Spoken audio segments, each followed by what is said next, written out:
La sexualité, moi je le dis toujours, je parle de santé sexuelle. Et la santé, c'est toute la vie, si possible. C'est jusqu'au bout de la vie. Jusqu'au bout de la vie, on doit faire en sorte de se sentir bien. AVS avec Philippe Robichon. AVS pour à votre santé sexuelle le mardi sur Beurre FM avec notre invité Nader Alami. Bonjour Nader. Bonjour Philippe, bonjour tout le monde. Vous savez qu'il y a un test que Faudil Benamri qui réalise l'émission vous fait faire. En fait, on a des tests de voix avant d'aller en direct et donc c'est très utile d'ailleurs. Voilà, Faudil nous fait prononcer Borge. Non. Pas seulement Borge. Non, mais moi je dis Borge parce que je peux pas aller jusque là. Et comment vous dites vous, Nader ? Borge Bararej, c'est ça. Ah, vous êtes pas mal. Ouais. C'est le nom de ville le plus compliqué au monde. Non ? Je suis certain qu'il y a plus compliqué du côté de la Mongolie, par exemple. Ulaanbaatar. Ah, c'est pas mal non plus. Ulaanbaatar, c'est la capitale de la Mongolie. Voilà. Moi, je rêve d'aller à Ulaanbaatar. Moi aussi. Ça, c'est un nom qui est propice au voyage. Oh là là, oh là là. Dans les yourtes. Oh là là, mon Dieu. C'est je sais plus quel responsable chinois qui disait, vous savez, nous on a une culture tellement extraordinaire que de la Lune on peut voir la muraille de Chine. Et c'est un représentant de la Mongolie qui lui dit oui, mais qui vous a fait faire la muraille de qui aviez-vous peur? Qui redoutiez-vous au point que vous construisiez la muraille de Chine? Voilà. Et ils avaient peur de l'Empire. Et voilà.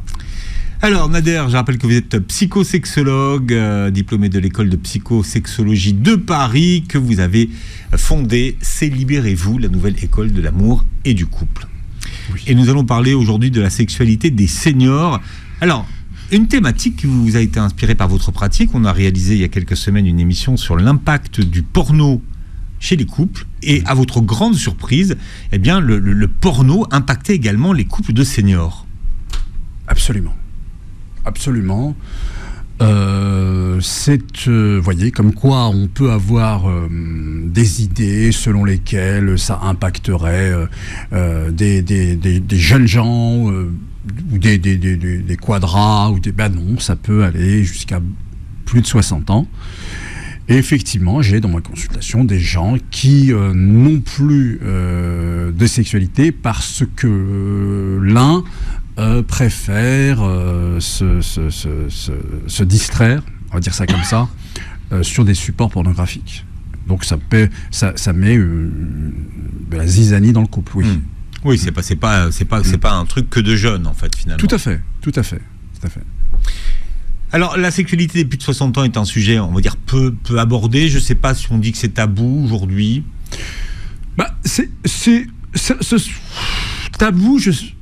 J'ai l'impression qu'un petit peu quand même, parce que c'est comme si on voulait pas voir ce que... C'est comme si je vous parle de sexualité dans les EHPAD, et il m'est donné parfois de visiter des EHPAD, ça laisse certaines personnes un petit peu sur la défensive. Parle-moi pas de ça, s'il te plaît. Non, pas de ça. Non, c'est quelque chose qui on dirait que c'est pas sexy, ça donne pas envie, ça fait pas rêver, alors que non, la sexualité, moi je le dis toujours, je parle de santé sexuelle, et la santé, c'est juste que c'est toute la vie, si possible, c'est jusqu'au bout de la vie. Jusqu'au bout de la vie, on doit faire en sorte de se sentir bien. Et la sexualité, c'est bon pour la santé. Hein. Voilà, on ne le dira jamais assez, Philippe. Vous faites bien de le redire, d'ailleurs. Alors, il y a beaucoup d'idées reçues sur la sexualité des seniors. Alors, qu'est-ce qu'un senior ?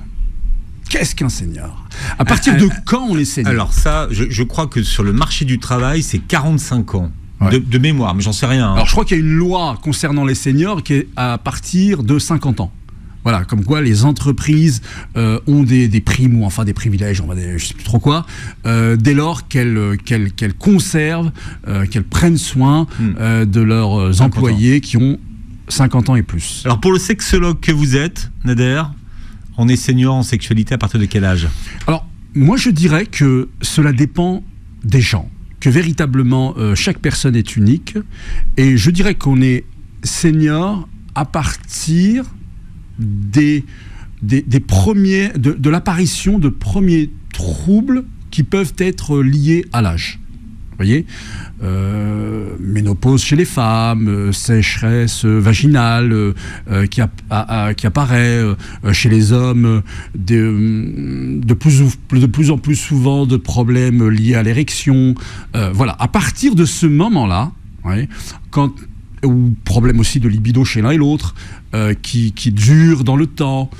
Je pense qu'à partir de là, on peut se considérer comme, tiens, là, il se passe une métamorphose dans mon corps et dans mon esprit, et à partir de là, je peux me considérer comme Seigneur, c'est peut-être pas le mot adapté, mais tiens, là, il y a peut-être quelque chose à voir, je dois consulter, je dois y essayer tout seul, ou je dois me faire aider si besoin. Mais ça ne fait pas une tranche d'âge, donc ça veut dire plus de 60 ans, enfin Vous savez, chez les pygmées, est-ce qu'on est senior à 60 ans ? Moi, j'ai l'exemple d'un pygmée, je vous en parlais la dernière fois, mon cher Philippe, 90 ans, il vient d'avoir un enfant. Vous le voyez, on dirait qu'il a 40 ans. Voilà. Est-ce qu'il est senior ? Non, je ne crois pas. Donc, ça dépend vraiment de la personne, de son cheminement, de son parcours, de son métabolisme, du milieu où elle vit. Tout cela va impacter. Alors longtemps, hein, on avait des seniors que l'image de Charlie Chaplin, qui a vu un enfant après 80 ans. Oui. Mais maintenant, on a Al Pacino. On a Al Pacino, on a De Niro, je crois. De Niro aussi, ouais. Et puis on a mon ami le pygmée. D'accord. Voilà, qui se joint à la liste des gens très moins connus, sûrement, mais bien plus impressionnant pour moi, parce que, vous savez, que ce soit Chaplin, bon, peut-être moins Chaplin, mais De Niro, Al Pacino, voilà, ils vivent dans des sociétés hyper modernes, ou enfin, voilà, quoi, les médicaments, les traitements médicamenteux sont là, etc. Alors que notre ami pygmée, il est dans bon, alors tiens, je suis sûr que votre ami pygmée, il a des trucs beaucoup plus efficaces que... Je crois aussi. On en parlera, justement. Ouais, faudra trouver. Ouais. Il y a une idée reçue, Nader, qui est très courante, qui voudrait que les personnes âgées perdent tout intérêt pour le sexe et n'adoptent plus de comportements sexualisés. Moi, je n'y crois pas à cette idée. Je vais vous dire pourquoi. Parce que, alors, c'est vrai et c'est faux. Cela va dépendre de la partenaire ou du partenaire, du ou de la partenaire. C'est-à-dire que si vous avez quelqu'un qui est donc, on va dire un senior, un ou une senior, et qui se trouve encore qui a du désir, qui a une libido qui est là, qui veut avoir une activité sexuelle, eh bien, le ou la partenaire va y être pour grand-chose. Voyez ? Donc, si là, le ou la partenaire qui est au même niveau de la communication et du désir, vous verrez que, enfin, c'est ce qu'on voit le plus souvent, les choses se font. Or, si l'autre n'est pas dans le même mood, voilà. Là, c'est vrai que l'autre, eh bien, va se taire, ou faire autrement, voyez. Mais il faut se poser la question dans son ensemble. Il faut voir aussi est-ce que vous pouvez avoir du désir et l'autre pas, et ça va vous impacter aussi dans votre désir à vous. Vous allez le faire quelque part, le faire taire, et il va diminuer de lui-même. Mais si l'autre est aussi complètement, voilà, donc c'est pour ça que ce qu'il y a d'important, c'est d'être dans une relation de couple où on continue de communiquer sur la sexualité si on en a envie. Si on n'imagine pas que les seniors aient une sexualité, c'est aussi peut-être parce qu'on projette sur les générations qui sont au-dessus de nous. C'est-à-dire nos parents, et puis pour nos enfants, ils n'imaginent pas leurs parents non plus. Ouais, donc c'est peut-être pour ça qu'on ne veut pas imaginer que les seniors continuent à avoir de l'intérêt pour la sexualité. Oui, je vous rejoins parfaitement. Je pense que c'est nos générations qui voulons garder une certaine image que nous croyons être ainsi honorable. Voilà, donc c'était pas bien, c'était pas normal d'imaginer de la sexualité entre ses parents. Ou de ses grands-parents, et donc on veut conserver comme si c'était une espèce de repère qui nous a façonné, donc on veut conserver ça. Sauf que les choses ont beaucoup évolué. Je veux dire, aujourd'hui, le discours sur la sexualité, enfin, on parle de ça tout le temps. On parle de ça partout et tout le temps. Voilà, pas forcément de la meilleure des façons, mais aujourd'hui, et les écrans n'y sont pas non plus pour rien. Vous avez ce n'est plus à l'ordre du jour. Au jour d'aujourd'hui, au contraire, et d'ailleurs je m'en réjouis, aujourd'hui, il faut... ça fait partie de la santé, encore une fois, j'insiste là-dessus. Je pense que les gens qui ont encore envie d'avoir une activité sexuelle doivent être encouragés, vous voyez, parce que qu'est-ce que c'est qu'en réalité, pour ces gens-là ? C'est se sentir encore pleinement vivant. Avoir du désir, c'est se sentir pleinement vivant. Pour ces gens-là, ne plus avoir de désir, là, c'est le début de la fin. Vous voyez ? Donc voilà. Donc pour se sentir bien, okay, eh bien, ils ont besoin d'avoir du désir. Même si, bon, c'est pas un secret pour personne, en allant en âge, on a quand même de moins en moins envie. Ou pas. Oui, mais ça peut s'accompagner. On doit quand même se réjouir et voir le bon côté de la modernité. Voilà, il y a de belles réalisations qui ont été faites. Eh bien, oui, il faut en profiter bien évidemment sous contrôle médical. Voilà, quand une dame, eh bien, elle peut tout à fait se dire, à partir de maintenant, je vais quand même consulter un peu plus régulièrement mon gynéco, quand on est un homme, son urologue, pour voir un petit peu s'il y a des ajustements hormonaux à faire, des exercices du plancher pelvien pour madame, voir aussi un traitement médicamenteux, même léger ou un peu moins que léger, pourrait aider monsieur. Et puis voilà, quoi. Et puis aussi essayer d'autres possibilités. Là, effectivement, on pourrait parler de par exemple, augmenter le temps des préliminaires, hein, être davantage dans le câlin, dans la caresse, dans la sensualité. Donc tout cela, on peut encore enrichir. Je veux dire, c'est peut-être le début d'une autre sexualité. La sexualité n'est pas que pénétrative.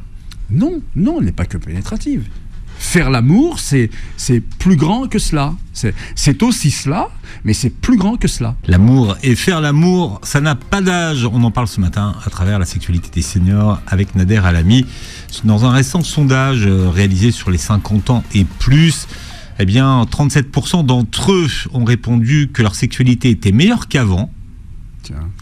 Et 16% disent que leur libido est au sommet et bien plus élevé que dans leur jeunesse. Donc vous voyez, finalement, ça ne s'arrête pas à la... Et tant mieux. Voilà, à la soixantaine, hein, on peut continuer. On n'est pas obligé de fermer la boutique. Se découvrir, continuer de se découvrir. Bon. La sexualité est exploration aussi. C'est très important de se dire qu'on n'a pas fini de se découvrir. Donc pour les jeunes qui nous écoutent aujourd'hui, souvent on s'imagine on a du mal à se projeter dans 20 ou 30 ans. Vous allez voir, ça arrive vite. Ça arrive très vite. Hein, ça arrive vite, mais finalement, eh bien, oui, les plus anciens ont une sexualité. Oui, ils font autrement. Ils font...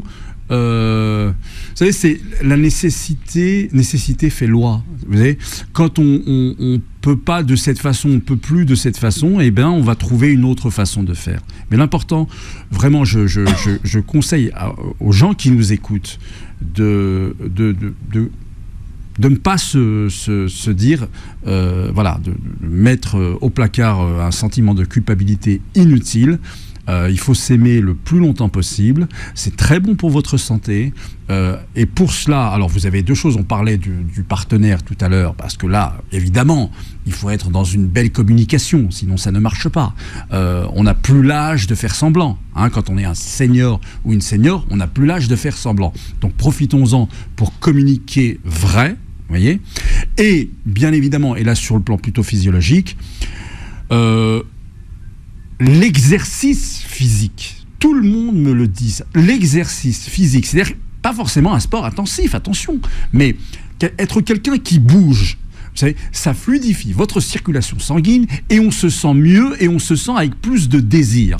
Donc, ces deux choses-là réunies, donc l'exercice physique, l'activité physique et une meilleure communication, une communication sans faux semblant, eh bien, sont deux ingrédients magnifiques pour poursuivre la sexualité. Alors, est-ce qu'il existe un boom de la sexualité des seniors ou les gens découvrent-ils simplement le sujet et ça a toujours existé ? Je pense, moi, qu'il y a un boom. Vraiment, je crois que plus nous allons et moins le tabou... plus il se fragilise, ce tabou, et il tend vraiment à disparaître, à ne plus trouver de raison d'être. Et oui, moi je pense qu'il y a un boom. Les articles dans la presse, la télévision, Internet, on en parlait la dernière fois, tout cela fait que ça n'a plus de sens d'avoir de tabous inutiles. Attention, il y a des tabous utiles. Moi, je ne suis pas pour jeter tout à la poubelle. C'est utile. Ouais. Il y en a qui sont utiles. Voilà. Mais il y en a qui sont inutiles. Et le fait de croire que parce qu'on serait... Alors attention, c'était tout de même... Parce que, vous savez, quand on parle de sexualité, on parle rarement de différence de catégorie sociale. Mais attention, ce qui était considéré un petit peu comme tabou, pas très, très bien vu chez certaines catégories, ne l'était pas forcément vu de la même façon chez d'autres. Vous pensez à quoi ? Moi, je pense que, par exemple, si vous lisez la littérature française du 19e siècle, ça remonte quand même à quelques années, la bourgeoisie parisienne bien placée, alors pas forcément avec madame, mais monsieur qui était bien en place ne se privait pas de poursuivre, de continuer à avoir une sexualité variée dans sa vie.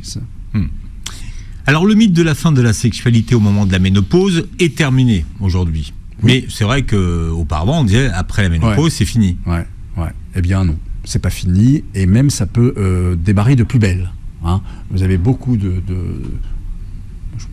femmes ménopausées qui justement n'ont plus comment on va le dire ça, non plus le côté de tiens je risque ci ou je risque ça, etc.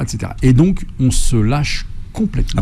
Là vous parlez de tomber enceinte. C'est ça, absolument. Parce qu'il y a quelque chose, alors par contre, que les études montrent, c'est que les MST sont en recrudescence chez les seniors. Oui. Les maladies sexuellement transmissibles. Donc l'âge, et si vous êtes passé à travers pendant toutes les années, vos jeunes années, ne vous protège pas. Hein. L'âge ne vous protège pas des MST. Évidemment. Et c'est vrai qu'on entend pas mal cela, notamment dans les EHPAD, où, contrairement à ce qu'on pourrait croire, il y a de l'activité sexuelle dans les EHPAD, et c'est d'ailleurs tant mieux, mais l'âge ne protège en rien des maladies sexuellement transmissibles. Alors quand vous dites qu'il y a de l'activité sexuelle dans les EHPAD, c'est-à-dire il y a des histoires d'amour dans les EHPAD. C'est de belles histoires d'amour. Vous avez des gens qui continuent de vouloir de l'affection, qui continuent de vouloir vivre, qui continuent de s'aimer, voilà, c'est pas la fin, c'est pas la fin de la vie, et ça doit pas l'être. Voilà. Alors, il y a quand même des choses qui se passent, Nader, d'un point de vue physiologique, contre lesquelles bien sûr. Qu'on ne peut pas éviter. Bien sûr, on en parlait. Et donc, c'est pour ça qu'à ce moment-là, à partir de ce moment-là, quand on sent un petit peu tout cela, homme ou femme, qu'on n'hésite pas à... Comment dire ? Vous savez, je disais tout à l'heure que le ou la partenaire était très important. Donc, le ou la partenaire, si il ou elle est dans le désir, et que vous voudriez bien, vous, être dans le désir, mais vous voyez que c'est compliqué pour, justement, peut-être des raisons, sûrement des raisons physiologiques, n'hésitez pas, ne restez pas dans votre coin, n'hésitez pas à vous faire aider par l'urologue, par le ou la gynéco. Et aujourd'hui, on a cette chance que des solutions existent. Il y a l'activité, il y a des choses qu'on peut faire naturellement, tout seul, etc. Mais pour un ajustement hormonal, pour certains types de lubrifiants qui seront mieux adaptés pour madame, certains types d'accompagnement médicamenteux pour monsieur, tout cela doit se faire en bonne intelligence avec votre professionnel de santé et vous verrez qu'il y a des solutions très intéressantes aujourd'hui et de plus en plus de solutions. C'est vraiment quelque chose qui a connu un boom ces dernières années. Il y a quand même la pression, Nader, de la société et du jeunisme, hein, et surtout de la représentation qu'on se fait des corps, comme qui... et alors on parlait du porno, mais c'est vrai que la représentation des corps, c'est toujours des corps jeunes. Oui, alors il y a de plus... Comment dire ? Je ne serais pas étonné. Qu'est-ce que vous voulez nous dire ? Moi, je serais pas étonné. Des films porno pour seniors ? Exactement. Et ça m'étonnerait pas que ça devienne aussi une case qui soit un market group, comme on dirait. Exactement, ouais. exactement. Parce que les industriels en fait suivent, veulent que les consommateurs s'identifient à des figures. Et puis aujourd'hui, on n'a pas encore de figure pour s'identifier. Voilà. Donc ça ne m'étonnerait pas que ça apparaisse. D'autant que, on n'est pas sans savoir que dans notre monde moderne, la pyramide des âges s'est inversée depuis pas mal d'années maintenant. Donc des seniors, on en a de plus en plus. Voilà. Donc il faut bien leur proposer quelque chose. Voilà. C'est quoi pour vous, Nader, une sexualité épanouie après 60 ans ? Pour moi, alors déjà, il y a quelque chose qui a trait à la maturité. Vous savez, quand on est plus jeune, on est, quoi qu'on nous dise, on est beaucoup surtout maintenant, dans ce culte de la performance. Je pense que quand on a plus de 60 ans, on va plutôt être dans le qualitatif davantage que la performance. Je pense que c'est là qu'il y a quelque chose à jouer. C'est pour ça qu'on parlait de nouvelles explorations, d'un temps plus intéressant, notamment pour les préliminaires, etc. C'est-à-dire qu'on va être plus sensible à tous ceux pourquoi on était peut-être moins sensible avant, homme ou femme. Vous voyez ? Donc, plus de qualitatif, plus de baisers, plus de mots doux, plus de câlins, et être aidé parce que la sexualité pénétrative n'est pas finie pour autant, mais on va donner plus de temps à ce qu'il y a autour. Et je pense que ça aide et l'un et l'autre à se sentir bien. Vous voyez, le corps à corps, le plus dramatique pour moi, c'est que parce que on ne peut plus être dans la performance, eh bien on se refuse ce corps à corps. Et le plus important pour moi, c'est qu'il continue d'y avoir ce corps à corps. Et comme vous le dites souvent, ça passe par le dialogue. Oui, la communication.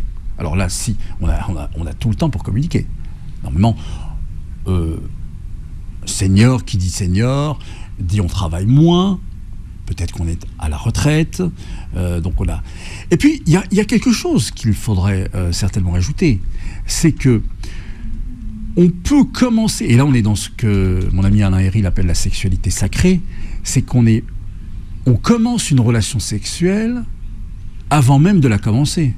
C'est-à-dire que on peut s'embrasser le matin, on est déjà cérébralement dans le début de cette relation, et puis on la continue en allant main dans la main se balader au bord du lac, et enfin on élabore de nouvelles choses cérébralement, et puis il y a la belle conclusion enfin avec le corps à corps. Mais on n'est plus dans l'activité sexuelle uniquement au moment où il y a début de pénétration. Je pense que ça, c'est très important d'élargir le cercle. Et aujourd'hui, on parle de plus en plus de l'art de se réinventer.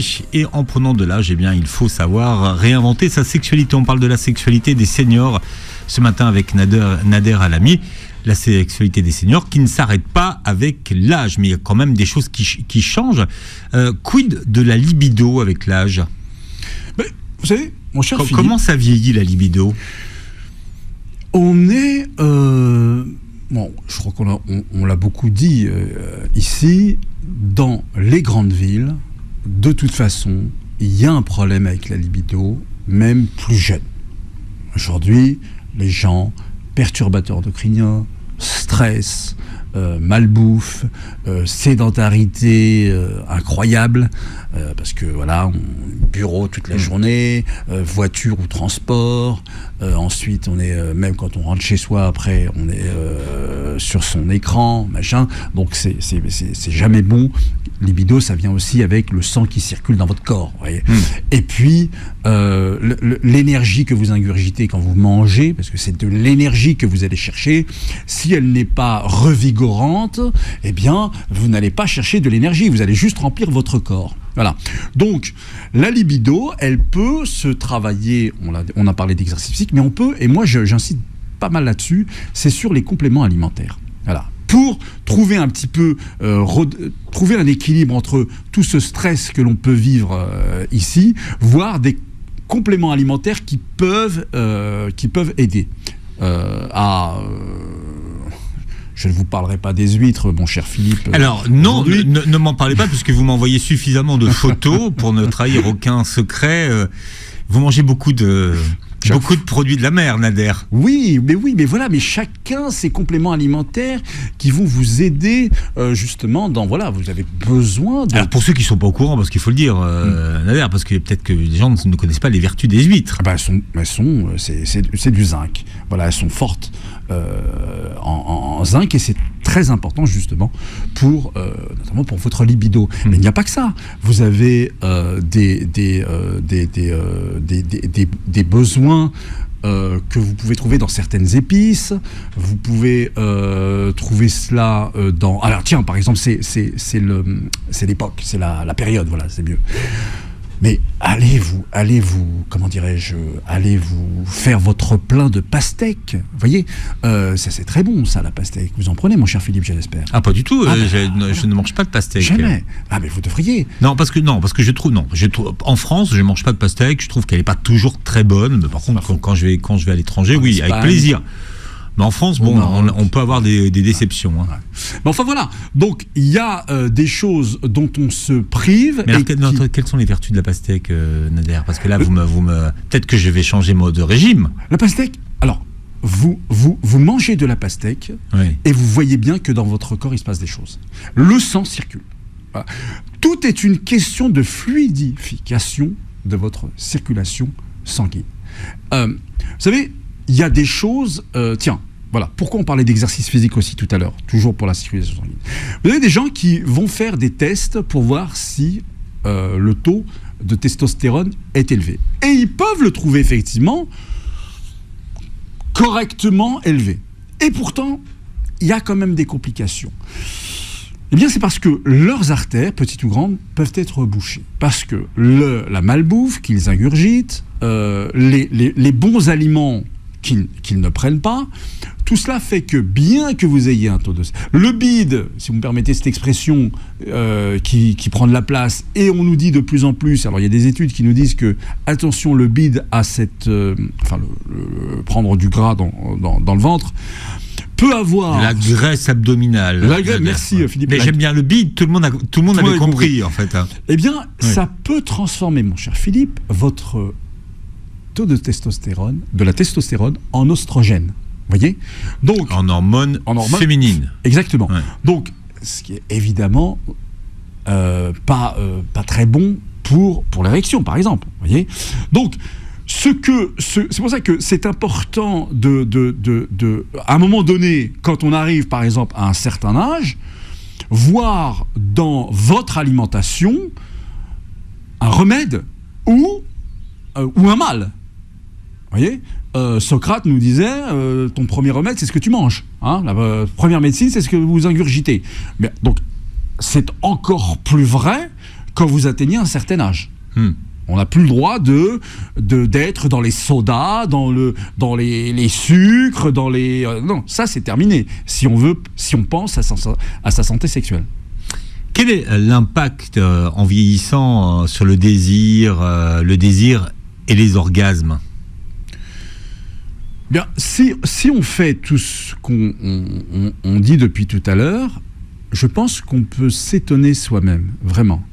C'est-à-dire qu'on peut vivre des moments qu'on n'imaginait pas vivre, qu'on n'était peut-être pas prêt à vivre avec l'éducation qu'on a pu recevoir. Et quand je parle d'éducation qu'on a pu recevoir, c'est ce que vous disiez tout à l'heure, Philippe, à savoir que voilà, on a cette idée que quand on est un senior, eh bien non, c'est terminé, on va vers l'affaiblissement, et puis c'est comme ça, et il y a cette fatalité-là, on ne peut pas faire autrement.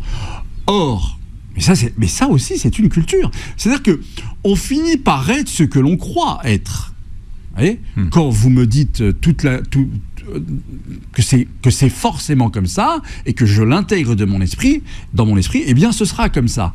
Mais si je suis quelqu'un qui vit chaque jour, qui prend soin de moi, qui fait de l'exercice physique, qui me fait accompagner le cas échéant par un professionnel parce que je sens que là, tiens, ça va plus tout à fait, j'ai moins de désir, etc. Qu'est-ce qu'on pourrait faire ? Et encore une fois, un professionnel en qui vous avez confiance, hein, pas quelqu'un qui vous fait du copier-coller, quelqu'un qui prend en considération votre cheminement, votre parcours, votre personne. Eh bien, là, vous allez repousser les limites, toujours. Vous allez toujours repousser les limites, et là, vous allez découvrir des choses que vous n'imaginiez pas. Donc, même l'orgasme, il peut être vécu autrement. Même le désir, il peut être là et autrement, et peut-être même plus fort. Oui. Voilà. De toute façon, la sexualité évolue avec l'âge. Hein. On n'a pas la même sexualité à 20 ans qu'à 60, 70 ou 80. Mais j'ai envie de dire encore heureux. Encore heureux que nous continuions de nous découvrir. Et laissez-moi vous dire une chose, mon cher Philippe, aussi. Prendre soin de soi, je le dis à ceux qui nous écoutent, prendre soin de soi, c'est aussi se rendre désirable. Vous savez, le désir, c'est quelque chose de délicat. Je ne peux pas exiger d'être désiré. Je dois faire un travail sur moi pour être continuellement désirable. C'est pas parce que je suis marié avec toi, homme ou femme, tu dois me désirer. Là, on est dans... Et là, c'est valable aussi pour les plus jeunes. Pas mal de couples aussi avec qui je travaille cela. Le moi sexuel ne ment pas. Je te désire ou je ne te désire pas. Vous voyez, c'est oui ou c'est non. Je veux ou je veux pas. Mais il n'y a pas il n'est pas philosophe. Il n'est pas en train d'étudier la grammaire et toutes les manières de dire. On ne peut pas se forcer, en fait. Non, on ne peut pas se forcer. C'est je veux ou je veux pas. Donc, travaillez à votre désirabilité. Ça, c'est très important. Faites-vous coacher. Si vous ne savez pas par vous-même, faites et prenez... Allez voir des personnes qui vous aideront à vous découvrir vous-même, tout en respectant, bien évidemment, votre personne. Il ne s'agit pas de devenir quelqu'un d'autre, mais de développer vos possibilités. Mais à 60 ans, c'est pas trop tard pour se faire coacher ? Mais non, c'est pas trop tard. Mais non, c'est trop tard quand on est sous terre. Tant qu'on est sur terre, c'est pas trop tard. Tant qu'il y a de la vie, il y a de l'amour, Nader, hein, si on vous écoute. Quels sont les avantages, si vous en voyez, de vieillir en sexualité ? Moi, je pense que, évidemment, dit comme ça, ça peut paraître complètement utopique. Mais d'abord, première chose, on vieillit de plus en plus tard. Grâce à la modernité et à ce qu'elle a pu apporter. Donc ça, c'est quand même une bonne nouvelle. Hein. Ce qui était vu comme, avoir 50 ans en 1970 et avoir 50 ans en 2023, c'est pas pareil. Hein. Il suffit de regarder les séries télévision, vous avez des cinquantenaires, ils sont musclés, ils vous font des films d'action, tout n'est pas faux. Oui, mais enfin, on montre toujours à la télévision ceux qui sont musclés. Oui, on montre pas les autres. Non, mais ils sont aussi un exemple. Ouais. Brad Pitt, c'est pas l'image de tous les sexagénaires. Bah, écoutez, vous savez, il y a de plus en plus de Brad Pitt aujourd'hui qu'il n'y en avait en 1970-80. C'est-à-dire qu'ils peuvent être des exemples.